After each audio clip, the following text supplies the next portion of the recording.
দেশের প্রধানমন্ত্রী কখন কোথায় বিচরণ করবেন সে নিয়ে কোনো প্রশ্ন থাকে না।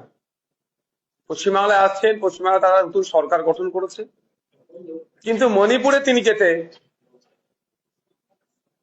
সেভাবে সময় তিনি দিচ্ছেন না মণিপুরবাসীর জন্য, যেটা এই মুহূর্তে সব থেকে বড় দরকার।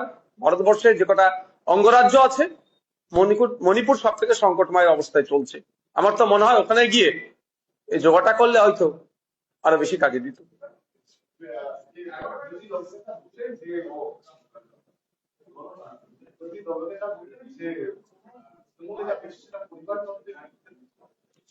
দেখুন, কথা হচ্ছে বিরোধী দলনেতা যেটা বলেছে তার সুরে সুর মিলিয়ে কথা বলতে হবে এরকম ব্যাপার নয়। যদিও আমি বিরোধী দলের বিধায়ক হিসাবে বলছি, এতদিন পরে সব মনে পড়ে যাচ্ছে কিভাবে বুঝতে পারছি না। একসাথে তো দীর্ঘদিন ছিলেন ওনারা। আর এই পরিবারতন্ত্র বা এটা আমরা আজকে দেখছি না, আমরা তো বারবার বলে আসছি। সেই সময় বা 4ঠা মে 2026 তখন খুব মিষ্টি মিষ্টি লাগছিল, আর এখন আমরা দেখতে পাচ্ছি এখন এইগুলো শব্দগুলো বার হচ্ছে। আমি টু বি ফ্র্যাঙ্ক একটা কথা বলি সাধারণ মানুষের উদ্দেশ্যে, সব থেকে বড় কথা, ওই সমস্ত ভালো আর খারাপ তৃণমূলকে যারা ভোট দিয়ে জিতিয়েছেন, আপনারা কাকে জিতিয়েছেন একটু ভাবুন। কাদেরকে জিতিয়েছেন? নিজেদের অস্তিত্ব টিকিয়ে রাখার জন্য আপনাদের ভোটগুলো সম্মানটা কোথায় রাখছে বা কোথায় ঠেলে দিচ্ছে?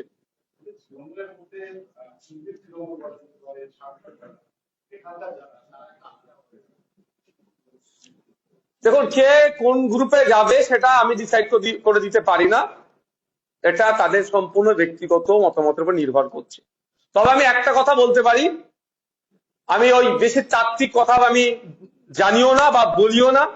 হ্যাঁ, নীতি আদর্শের উপরে আমি অবিচল থাকি। যদি সত্যিকার অর্থে কেউ নীতি আদর্শ নিয়ে চলে তাহলে বলবো রিজাইন করুন। আপনি অমুক জায়গা থেকে দাঁড়িয়েছিলেন মমতা ব্যানার্জির ছবিকে সামনে রেখে, অভিষেক ব্যানার্জি তৃণমূল কংগ্রেসের জোড়াফুলকে সামনে রেখে দাঁড়িয়েছিলেন, রিজাইন করুন, আবার সেখানে ভোটে দাঁড়ান, এসে এখানে ভাষণবাজি করুন।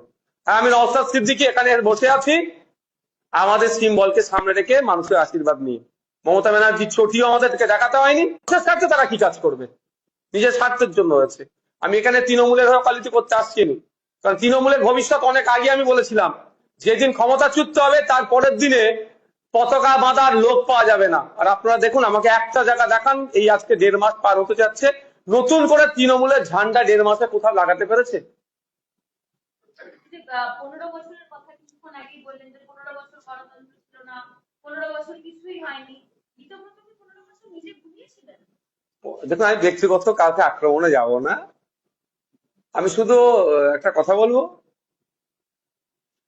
যে যে অন্যায়কে এতদিন তেনারা সহ্য করেছিলেন না প্রতিবাদ করে, তাহলে মানুষ, সাধারণ মানুষ জানতে নিশ্চিতভাবে তাদের কাছে চাইবে যে এতদিন আপনারা আমাদের চোখ কেন খোলেননি।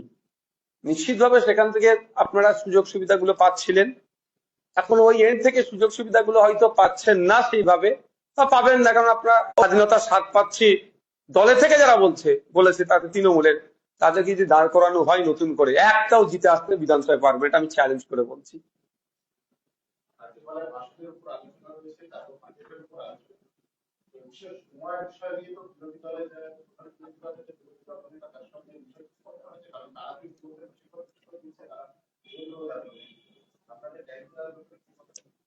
দেখুন, আমি এটা সেকেন্ড টাইম এমএলএ, কাকে বললে টাইমটা পাওয়া যায় সেটা আমি জানি। আমি তাকে জানিয়ে দিয়েছি যে আমার জন্য এই টাইমটা বরাদ্দ করতে হবে, তার কাজ হবে আমার টাইমটা রেখে বাকি টাইম ডিস্ট্রিবিউট করে। কোনো কথা হবে না, আমাকে আমার টাইম দিতে হবে। আর আমি আমার টাইম দিয়ে নেওয়ার জন্য কাউকে তেল লাগাবো না। আমি এটাও বলছি আপনাদের মাধ্যমে, যে অমুককে তেল লাগাতে হবে, অমুকের সাথে সাথে ঘুরতে হবে। আমি এর আগের বারে 5 বছরে পারফর্ম করেছি বিধানসভায়, আমার যা টাইমের প্রয়োজন ছিল, যাকে নির্দিষ্ট টাইম যার কাছ থেকে বরাদ্দ হয় তাকে যে বলেছি সিস্টেম মেনে, এবারও সিস্টেম মেনে করবো, আমার টাইম আমাকে দিতে হবে।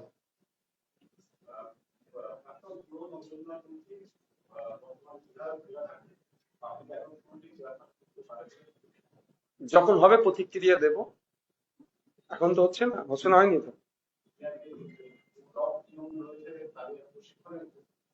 থাকতে পারে, কাকে কখন করে বোঝা মুশকিল। এই ব্লক তৃণমূলটা তো 4 তারিখের আগে ছিল না, হঠাৎ করে গজিয়ে উঠলো। আর দেখুন আগামীকাল কি হতে চলেছে।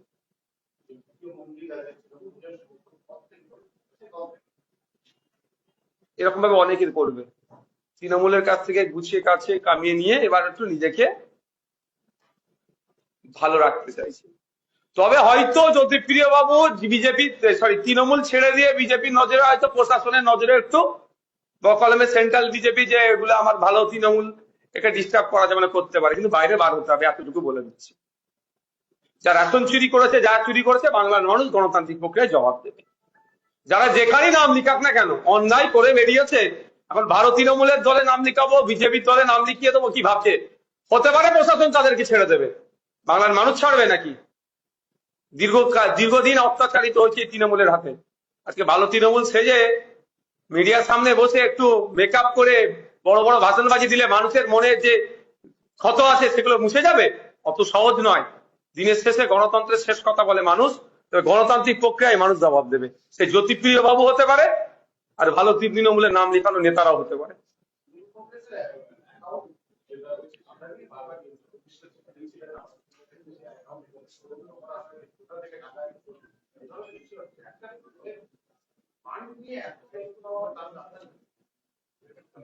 লড়াই তো এটারই, লড়াই এটা। কেউ গ্রাম্য ভাষায় সরু চাল আর মোটা চাল।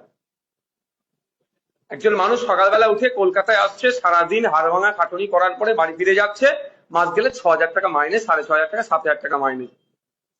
তার মোটা চালের ভাতটা জোগাড় করার লড়াই। আর এইগুলো যেগুলো এতদিন 15 বছর তৃণমূলে থেকে চুরি করেছে, দুর্নীতি করেছে, মেসিকে বাল্য বন্ধু মনে করে কোমর জড়িয়ে ধরার চেষ্টা করেছে, এরা এরা সরু চালের ভাত খাওয়ার লড়াই করেছে। এই তো লড়াই। এখন ওই ফান্ডটা ভাবছে এখন কে ভোগ করবে একদিকে, আর দ্বিতীয় হচ্ছে বিজেপিকে, সেন্ট্রাল বিজেপি বিশেষ করে তাদেরকে তো মিস কল দেওয়া যে আমি তোমাদেরই লোক, এদেরকে এদেরকে ডিস্টার্ব করছি। এতদিন পরে মনে পড়ছে ফান্ডটা কোথা থেকে আসলো, চাকরি বিক্রি করার টাকা, তোলাবাজির টাকা, এতদিন পরে মনে পড়ছে। বাংলার মানুষকে কি বোকা পেয়েছে নাকি এরা? এই দুর্নীতির দায় ওদেরকেও নিতে হবে, যারা এইরকম টেবিলে বসে বলছে ওই টাকাটা কোথা থেকে এসছে, এতদিন পরে কেন? যদি সত্যিকারের নীতিবান মানুষ হতো, দলের থেকে প্রতিবাদ করতো। আর এখন পর্যন্ত যারা দলে থেকে প্রতিবাদ করছে, এতটুকু মনে রাখবেন, ওই ফান্ডটা যাদের অ্যাকাউন্টে আছে তাদের সিম্বলে আছে। যদি এখনো নীতিবান হয় তাহলে পদত্যাগ করে এই কথাগুলো তুলুক।